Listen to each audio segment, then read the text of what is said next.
안녕하세요. 신용 좋은 사람들의 신용상담사입니다. 신용 좋은 사람들에서 제공하는 신용 컨설팅 서비스가 정확히 어떤 것인지 궁금해 하시는 분들이 많이 계십니다. 그렇기 때문에 앞서 컨설팅을 이용하신 분들의 컨설팅 내용을 간단히 설명드리도록 하겠습니다. 본인과 비슷한 상황에서 어떻게 컨설팅이 진행되어 가는지 참고하시면 좋겠습니다. 이번 영상에서는 폐업 후 회사원으로 근무하던 30대 남성의 새 출발기금 신청 컨설팅 사례를 살펴보겠습니다.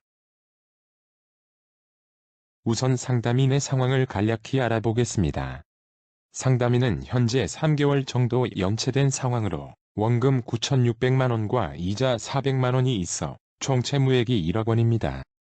특이사항으로 F저축은행은 최근에 받은 근로자 햇살론입니다.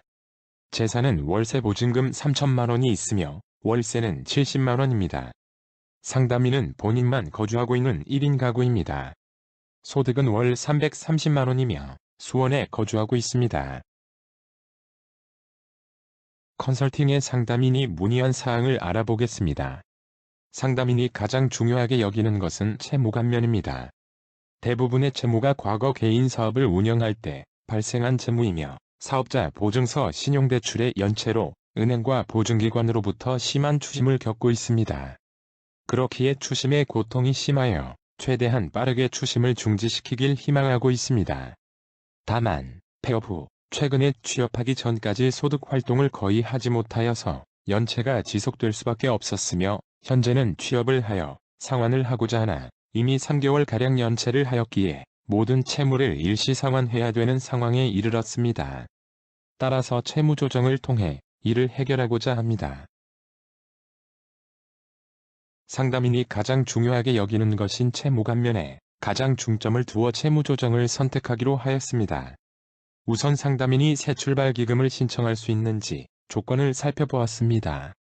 상담인은 폐업을 하고 현재 회사원으로 일하고 있으나 사업용 대출을 보유하고 있기에 새 출발기금을 신청할 수 있었습니다. 새 출발기금을 우선 고려한 이유는 개인회생, 워크아웃과 비교하여 일반적으로 채무감면 및 상환계획 측면에서 매우 유리한 제도이기 때문입니다. 반면 새 출발기금의 단점도 존재하는데 개인회생, 워크아웃과 비교하여 포함되는 채무의 범위에 제한이 있습니다. 이번 상담인의 경우 근로자 햇살로는 새 출발기금에 포함이 안 됩니다. 이러한 점을 고려하면서 최종적으로 각 제도의 채무감면 예상 진단을 비교한 후 선택하기로 하였습니다. 우선 새 출발기금 신청 조건을 알아보았습니다. 새 출발기금에는 최근 채무 비율 조건이 있습니다. 최근 6개월 내 대출한 채무 원금이 총 채무 원금의 30% 이내여야 한다는 조건입니다. 신청 당시 남은 원금 기준으로 계산을 합니다. 카드 채무 중 카드 대금 및 할부와 현금 서비스는 카드 발급일을 대출일로 간주하며 카드론만 대출 발생일이 대출일이 됩니다. 상담인은 F저축은행 근로자 햇살론 1,700만원만 6개월 이내 대출이 되고 총 채무 원금 9,600만원의 30%는 2,880만원으로 30% 이내를 만족하여 새 출발기금 신청이 가능하였습니다. 새 출발기금에는 대상이 되는 대출이 제한되어 있기에 이를 확인해 보았습니다. 새 출발기금에는 대부업 대출, 개인채무, 세금 체납액도 조정해서 제외가 됩니다. 다행히 상담인은 이러한 채무들은 없었습니다. 또한 코로나 피해와 무관한 가계대출은 제외가 됩니다. 개인카드 대출도 개인 사업자는 사업용으로 간주하기에 조정이 가능합니다만 근로자 햇살로는 사업용 대출이 아니기에 조정이 불가합니다. 다음으로 개인 워크아웃을 신청할 수 있는지 워크아웃 채무 조건을 확인하였습니다. 워크아웃도 새 출발기금과 동일하게 최근 6개월 내 대출한 채무 원금이 총 채무 원금의 30% 이내여야 신청이 가능하다는 신청 조건이 있습니다. 앞서 확인했듯 최근 채무 비율 조건을 만족하기에 워크아웃 신청이 가능합니다. 워크아웃 재산 조건도 살펴보겠습니다. 워크아웃은 상담인의 재산평가액이 무담보 채무액보다 적어야 신청하실 수 있습니다. 재산평가액은 상담인의 재산액에서 공제재산가액을 차감한 금액입니다. 공제재산가액은 신청인의 주민등록상 거주 지역과 부양가족에 따라 차등되어 있습니다. 화면의 표를 확인하시면 됩니다. 상담인의 재산액은 본인 주택임차보증금 3천만 원이 됩니다. 상담인의 부양가족은 본인만 있는 1인 가구입니다.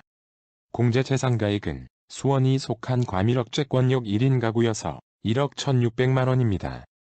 재산평가액을 계산하면 오히려 마이너스가 되어 0원이 되며 무담보 채무액 1억 원보다 낮아 워크아웃 신청이 가능합니다.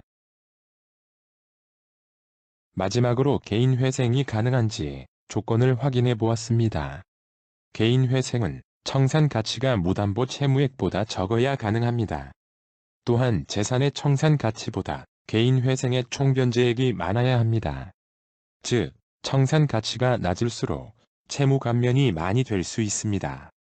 또한 임차보증금에서 지역에 따른 면제재산을 공제하여 청산가치를 계산합니다. 앞에서 살펴보았듯 상담인의 재산액은 임차보증금 3천만 원이 되며 상담인이 거주하고 있는 수원시는 과밀억제권역으로 면제재산이 4,800만 원이기에 이를 차감한 금액은 0원이며 이 금액이 청산가치가 됩니다. 무담보 채무액 1억 원보다 청산가치가 낮기에 상담인은 개인회생 신청이 가능합니다. 우선 새출발기금 부실차주 예상진단을 상담인에게 보여드렸습니다. 앞서 말씀드렸듯 근로자 햇살로는 새출발기금에서 제외되기에 이는 별도 변제한다고 가정하였습니다.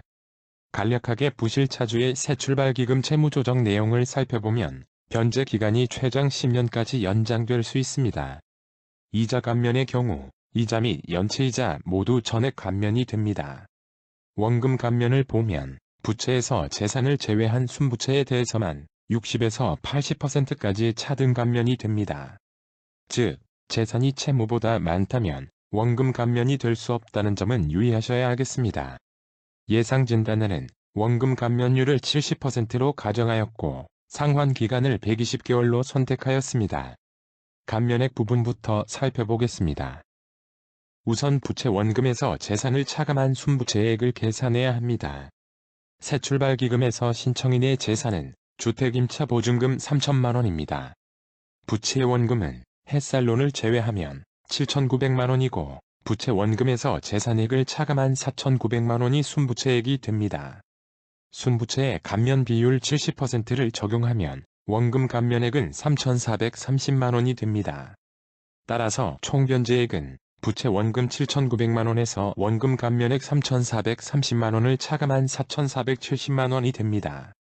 변제 기간은 120개월로 선택하였기 때문에 월 변제액은 약 37만 원이 됩니다. 여기에 햇살론 5년간 변제하는 32만 원을 포함하면 5년간은 월 변제액이 69만 원가량 됩니다. 총 채무액 1억 원 기준으로 채무 감면율은 약 38%가 됩니다. 다음으로 개인 워크아웃 예상 진단을 보여드렸습니다. 변제 기간은 최장 8년까지 연장될 수 있습니다. 이자 감면의 경우 이자 및 연체이자 모두 전액 감면이 됩니다. 원금 감면을 보면 미상각 채무는 0에서 30%까지 감면이 가능하고 상각 채무에 대해서는 20에서 70%까지 감면이 가능합니다. 채무 상각을 간략히 설명드리면 채권사가 부실 채권을 회계적으로 손실로 처리하는 것을 의미합니다. 일반적으로 연체가 매우 오래되었거나 채무가 다른 채권사로 매각된 후 일정 기간이 지나면 상각 채무로 간주합니다. 상담인은 딱 3개월만 연체된 상황이기에 모든 채무를 미상각 채권으로 간주하여 예상을 해보았습니다. 상담인은 본인만 있는 1인 부양가족이지만 월세의 일부를 추가 생계비로 50만 원 정도 인정받을 수 있습니다. 이를 계산해보면 월 변제금은 약 146만 원이 됩니다. 변제 기간을 조정해보니 66개월일 때 월 변제액이 145만 원으로 이에 거의 부합합니다. 월 약 145만 원을 66개월 변제하게 되며 총 변제금은 9,600만 원, 채무 감면율은 4%로 예상되었습니다. 마지막으로 개인회생 예상진단을 상담인에게 보여드렸습니다. 개인회생의 채무조정 내용을 살펴보면 변제 기간은 기본적으로 36개월입니다. 단, 채무자의 재산과 채무 원인에 따라 최대 60개월까지 연장될 수 있습니다. 채무감면은 신청 당시에 채무자의 원리금 총액에서 개인회생 총변제액을 차감하고 남은 채무 잔액을 탕감을 해줍니다. 개인회생 총변제액은 채무자의 소득에서 부양가족에 따른 생계비를 차감한 월 변제액을 산정된 변제기간 동안 변제한 금액을 말합니다. 개인회생은 재산의 청산가치보다 많이 변제해야 개인회생을 진행하실 수 있습니다. 앞에서 살펴보았듯 영원히 개인회생 청산가치가 되었습니다. 그리고 상담인은 1인 가구로 월 변제액은 소득 330만원에서 부양가족 1인 생계비 약 134만원을 차감한 약 196만원으로 결정됩니다. 월 변제금 196만원을 36개월 변제 시 총변제액의 현재 가치는 약 6,635만원입니다. 총변제액의 현재 가치가 청산가치보다 많기에 개인회생이 진행될 수 있습니다. 최종 변제 기간은 36개월이며 총변제액이 약 7,066만원이고 채무감면율은 29%로 예상되었습니다. 채무감면 측면에서 새출발기금 부실차주가 유리하였습니다. 부실차주는 38% 감면, 개인 워크아웃은 4% 감면, 개인회생은 29% 감면으로 세 제도 중 제일 유리하였습니다. 거기에 더해 월 변제액 부담도 제일 낮아 새출발기금을 최종 선택하였습니다. 추가로 햇살론은 어떻게 별도로 변제해야 하는지 문의 주셨습니다.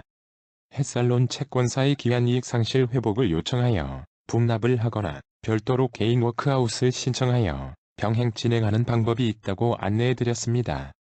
두 가지 방법 다 장단이 있으니 상황에 맞춰 선택하시라 말씀드렸습니다.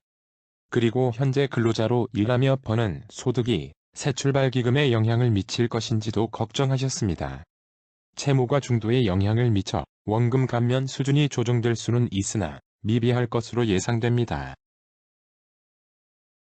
폐업 후 회사원으로 근로를 하는 30대 남성이 새출발기금을 신청한 컨설팅 사례를 살펴보았습니다. 세 가지 채무 조정을 모두 비교해서 유리한 제도로 새출발기금으로 선택하였습니다. 개인회생은 새출발기금만큼은 아니나 채무 감면이 되고 햇살론도 포함하여 진행할 수 있다는 장점이 있으나 월 변제액 부담이 매우 높았습니다. 개인 워크아웃은 햇살론을 포함하여 진행할 수 있으며 월 변제액 부담도 개인회생보다는 낮았으나 채무 감면이 거의 안 되었습니다. 새출발기금은 햇살론을 별도로 변제해야 한다는 단점을 제외하고 채무 감면, 월 변제액 부담 모두 제일 좋았습니다. 컨설팅이 필요하신 분들은 신청해 주시면 최대한 도움을 드리도록 하겠습니다. 무료 채무조정진단은 신용 좋은 사람들 홈페이지에서 회원가입 없이 무료로 이용하실 수 있으니 많은 이용 바랍니다.